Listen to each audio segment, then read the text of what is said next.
Hello बच्चों, आइए प्रश्न को देखते हैं। यदि n एक धन पूर्णांक है तो सिद्ध कीजिए कि 1 प्लस एक्स की घात 2n, ये एक द्विपद दे रखा है। इसके प्रसार में जो मध्य पद है, मध्य पद का गुणांक जो है वो 1 प्लस एक्स की घात 2n माइनस 1, ये जो द्विपद है इसके प्रसार के मध्य पदों के गुणांकों के योगफल के बराबर है। ये हमें सिद्ध करके बताना है। प्रश्न को हल करने से पहले हम लोग इसकी मुख्य अवधारणा के बारे में चर्चा कर लेते हैं। मुख्य अवधारणा, तो यहाँ पे देखो द्विपद के बारे में हम लोग देख लेते हैं।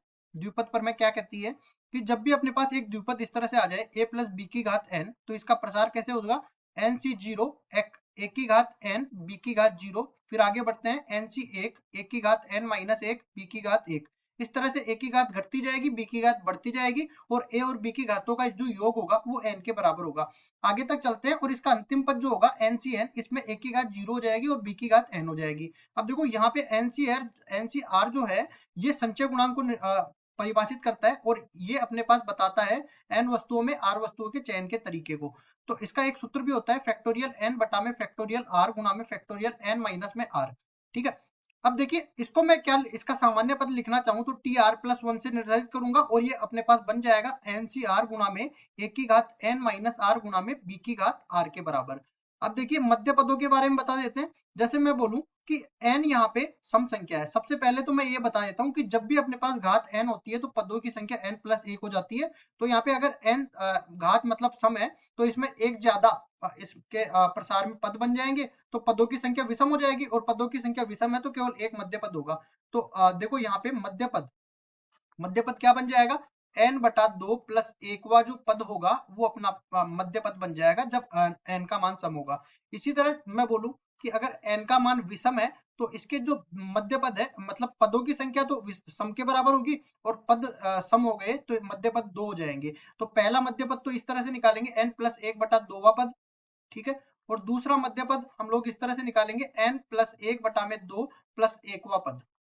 ठीक है, अब चलते हैं सवाल में। सवाल में जैसा कि दिया गया है ये दोनों द्विपद लिख लेते हैं। पहला द्विपद हम लोग लिखते हैं 1 प्लस एक्स इसकी घात 2n, 1 प्लस एक्स इसकी घात 2n।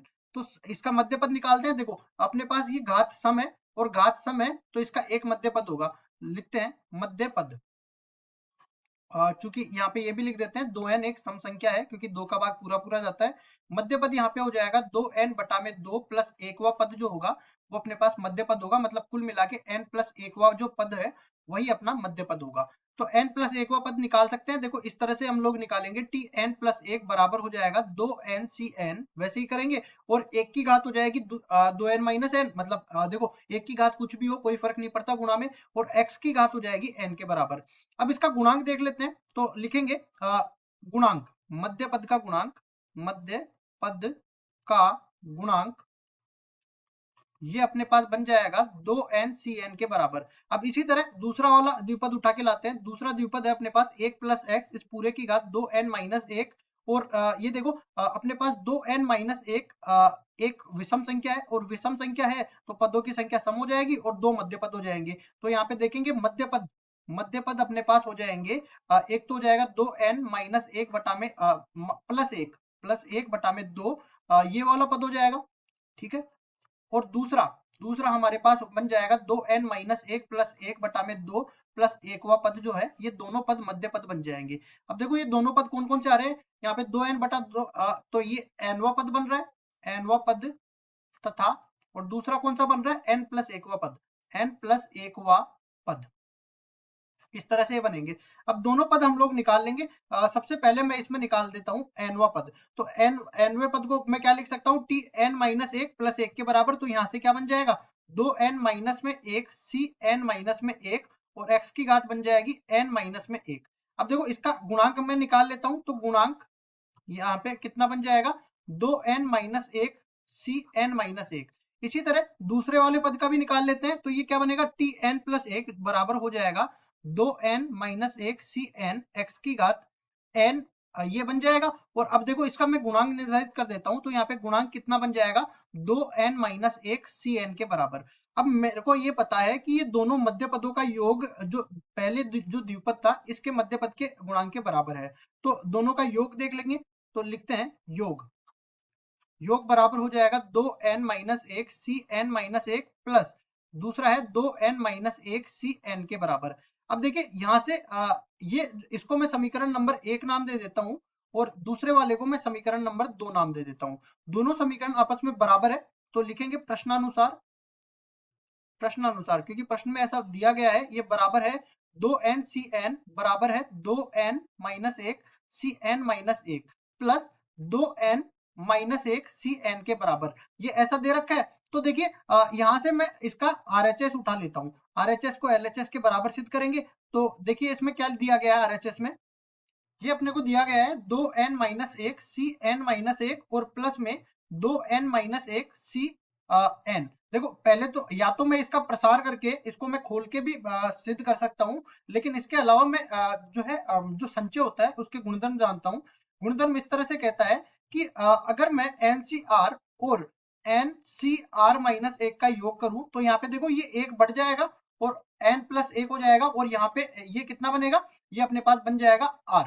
ठीक है, जो बड़ा वाला है वो ले लेते हैं यहाँ पे, तो इसको भी देख लेंगे यहाँ से क्या होगा। देखो पहली चीज तो इससे 1 बढ़ जाएगा तो 2n माइनस 1 में 1 जुड़ेगा 2n के बराबर आ जाएगा, और उसके बाद में देखो इसमें जो बड़ा है वो ले लेते हैं तो n के बराबर ले लेते हैं।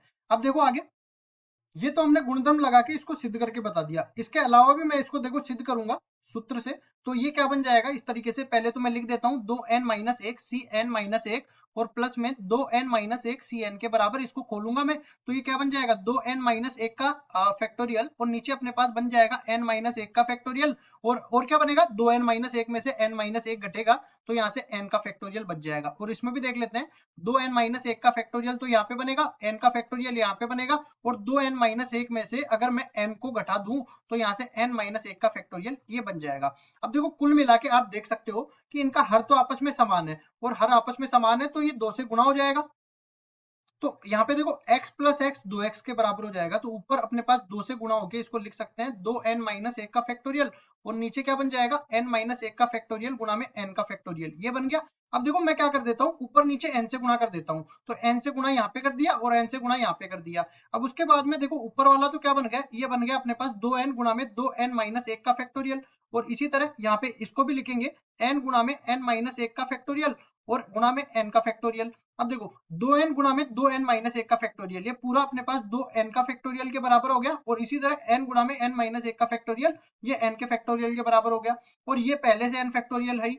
अब इस पूरे को मैं क्या लिख सकता हूँ 2n cn लिख सकता हूँ ना, तो ये अपने पास क्या आ गया, वही जो दूसरे पद का दूसरे द्विपद का मध्य पद था। तो इस तरह से या तो गुणधर्म से परिभाषित कर दो या फिर इसको सूत्र लगा के परिभाषित कर दो, मान वही आना है। तो इस तरह से मुख्य अवधारणा का उपयोग करते हुए मैंने सिद्ध करके बता दिया और यही हमारा उत्तर हो जाएगा। आशा करता हूँ ये सवाल आपको समझ में आया होगा। धन्यवाद।